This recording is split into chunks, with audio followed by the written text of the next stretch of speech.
धर्म परिवर्तन के जो प्रयत्न हैं ये 2000 साल से शुरू हुए।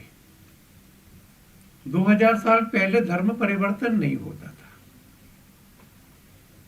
कोई आदमी जब कोई नया विचार स्वीकार करता था तो वो पुराने का निषेध नहीं करता था। मैं आपको एक वर्तमान का उदाहरण दूं। आजकल बहुत सारे मंदिरों में साईं बाबा की मूर्ति लगाई जाती है, उनका पूजन अर्चन होता है, उनके प्रसाद नैवेद्य अर्पित करते हैं।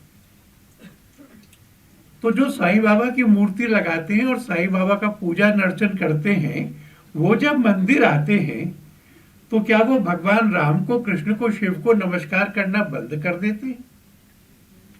हमारा आपका अनुभव है कि नहीं करते हैं। वो वहां भी प्रणाम करते हैं, प्रसाद लेते हैं और साईं बाबा के पास जाते हैं। तो साईं बाबा को अपनाने से, उनको इष्ट देव मानने से, उनका पूजन करने से उसके पूर्व की जो परंपरा है, राम की, कृष्ण की, शिव की, उसका निषेध नहीं होता, उसके प्रति हिंसा नहीं होती। इस मूर्ति को निकालकर बाहर करो, ये भगवान नहीं है, ऐसी मांग नहीं होती।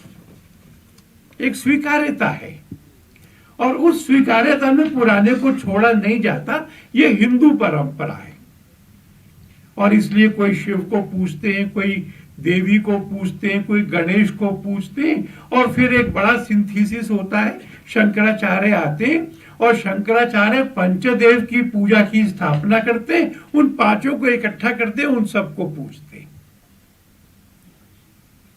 धर्म परिवर्तन करना, पुराने का निषेध करना और उसको नष्ट करना, ये परंपरा जो अब्राहमिक रिलीजियंस हैं, जो सेमेटिक रिलीजियंस हैं, उनमें इस्लाम और क्रिश्चियनिटी से शुरू हुई है।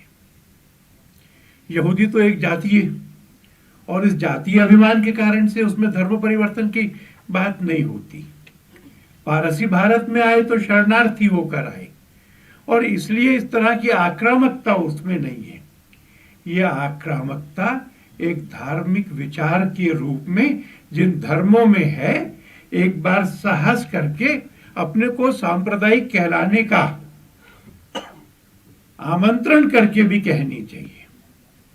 जिहाद की परंपरा, मैंने सोचा कि मैं संघ का साहित्य नहीं देखना चाह रहा हूं, मैं विश्व हिंदू परिषद का साहित्य नहीं देखना चाह रहा हूं। जिन लोगों को अंतर्राष्ट्रीय आतंकी घोषित किया जा रहा है और जो अन्य ऐसे धर्म प्रचारक हैं, यूट्यूब पर उनके भाषण देखना चाहता हूं और मैंने भाषण पढ़े और मैं आपको निश्चयात्मक बता रहा हूं, कोई मतभेद मुस्लिम स्कॉलर्स का नहीं है कि जब एक प्रश्न पूछा गया कि मुस्लिम किन महिलाओं का भोग कर सकते हैं, इसका आधिकारिक उत्तर है, सर्वस्वीकृत उत्तर है, जो मुसलमान क्लेरिक्स देते हैं और यूट्यूब पर है, कि मुसलमान अपनी पत्नी का भोग कर सकते हैं और उन सब महिलाओं का भोग कर सकते हैं जो जिहाद में लूट ली गई हैं और उनका रैंसम नहीं मिला है। इस बलात्कार का धार्मिक समर्थन है।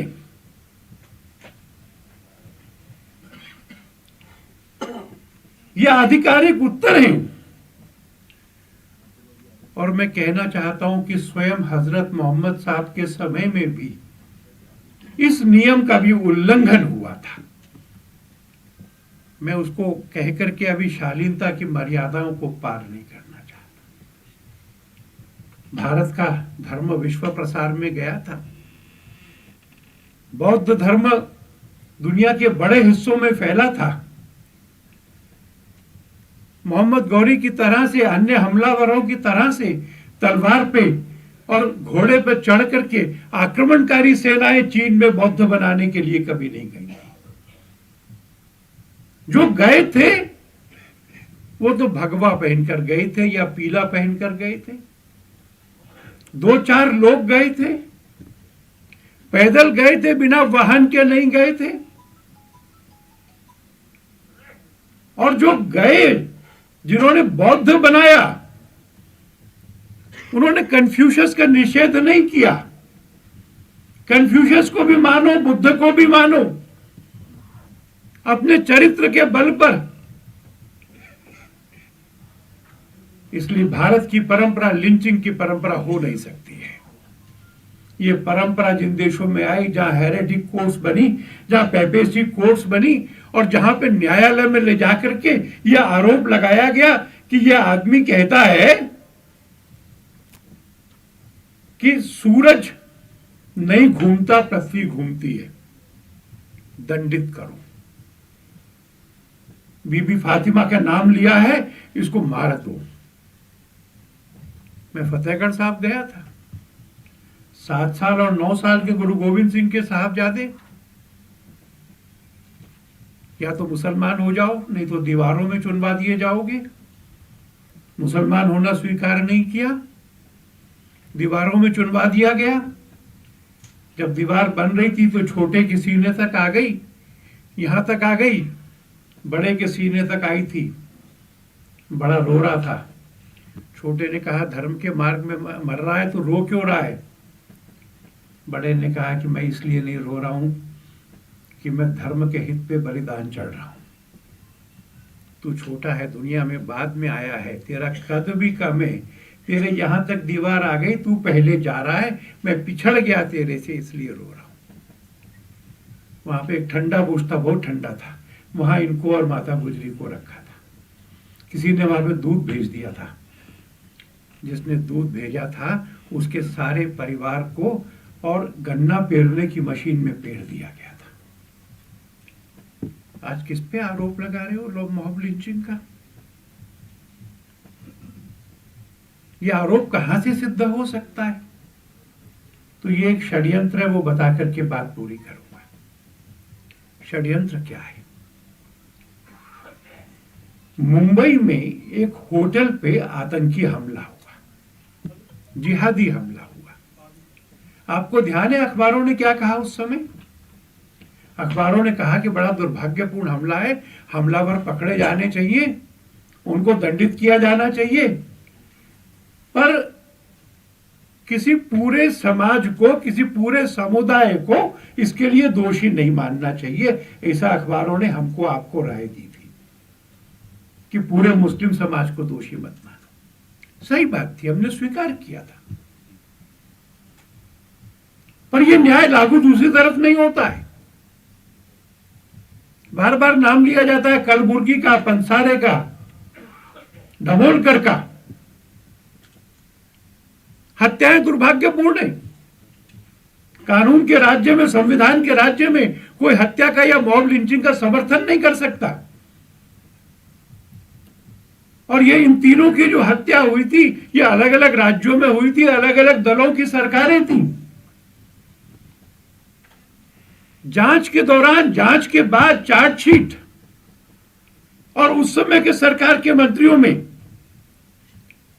कभी किसी ने नहीं कहा कि संघ के लोगों ने मारा है, विश्व हिंदू परिषद के लोगों ने मारा है, या कोई पूर्व स्वयंसेवक इस काम में है। हम पर आरोप नहीं था। बेंगलोर के किसी पब में एक लड़का और लड़की बैठे हैं, कोई फ्रिंज एलिमेंट जाके पीटता है, हमारा नाम नहीं होता है उसमें, पर ऐसी प्रत्येक घटना पर अखबार कहता है हिंदुत्व वाले इसको कर रहे हैं। और इस हिंदुत्व शब्द में हमको, आपको, सबको लपेटकर बदनाम किया जाता है। ये जो डबल स्टैंडर्ड है, अगर कश्मीर में पूरी एथनिक क्लींसिंग हो जाए, सारे ब्राह्मणों को वहां से निकाल दिया जाए। मैं जब प्रचारक था और कश्मीर जाता था, लोगों के घरों में ठहरता था, जिनके घरों में ठहरता था उन सब का नाम शहीदों में है। इस सांप्रदायिक आक्रमण की निंदा क्यों नहीं होती? रमजान के महीने में मुस्लिम धर्म स्थान पर अगर कोई माइनर लड़की के साथ में बलात्कार किया जाए, उसकी निंदा या चर्चा क्यों नहीं होती? पत्रकारों में जो मॉब लिंचिंग करने वाला समुदाय है, वो लिंचिंग के लिए किसी एक पक्ष को ही क्यों छांटता है? इनके चश्मे में एक ही रंग क्यों आता है? और मित्रों, ये इसलिए आ रहा है कि भारत की आत्मा जाग रही है। अपनी सांस्कृतिक परंपरा, अपना इतिहास, अपने संस्कार, हम भारत को भारत बनाएंगे। आजादी के बाद धर्मनिरपेक्षता के नाम पर जिन लोगों का शासन रहा, तो पहली बार जिस समय राम जन्मभूमि की बात हुई, उस समय तक दबा हुआ हिंदुत्व, फ्रिंज पर पड़ा हुआ हिंदुत्व, गाली सहने वाला हिंदुत्व, उसने पहली बार अपने को एजर्ट करना शुरू किया। और वह एजर्शन बढ़ता बढ़ता ऐसा हुआ कि राजनीति में, एकेडमिक क्षेत्रों में, समाज के हर क्षेत्र में आग्रही हो गया, विजयी होने की तरफ बढ़ रहा है। भारत भारत रहेगा, इसके संस्कार भारतीय रहेंगे, और अपनी भारतीयता के आधार पर पश्चिम की मॉडर्निटी को नकार करके यहां की मॉडर्निटी पर हम भारत का निर्माण करेंगे। वह शक्तियां प्रबल हो रही हैं, और क्योंकि यहां पर यह शक्तियां प्रबल हो रही हैं, इसलिए अब तक जिन लोगों ने बहुत आनंद मनाया था, बहुत सुविधाएं भोगी थी, उन सबको परेशानी हो रही है। इस बौद्धिक लड़ाई में भी हिंदू को जीतना है, और उस जीतने का जो प्रक्रिया है, उसको हिंदू विश्व का यह अंक आगे बढ़ा रहा है। यहाँ सांस्कृतिक गौरव संस्थान के प्रमुख लोग हैं। उन्होंने मुझे कहा कि आने वाले महीने में देश के 7-8 प्रांतों में इस पर गोष्ठी करेंगे। मॉब लिंचिंग पर अपोलोजेटिक होने की आवश्यकता नहीं, क्योंकि उसमें बजरंग दल का, विश्व हिंदू परिषद का कोई व्यक्ति आरोपित नहीं है। हम विश्वास करते हैं कि जिन राज्यों में गौ हत्या पर प्रतिबंध है और गोवंश को मारने के लिए लाया ले जाया जाना, इस पर प्रतिबंध है, अगर लाया ले जाया जाता है तो बजरंग दल के लोगों का कर्तव्य है उनको रोकना चाहिए, उनको घेरना चाहिए, और कानून अपने हाथ में लिए बगैर उन लोगों को पुलिस थाने में ले जा करके एफआईआर होनी चाहिए, मुकदमा चलना चाहिए, दंडित होना चाहिए।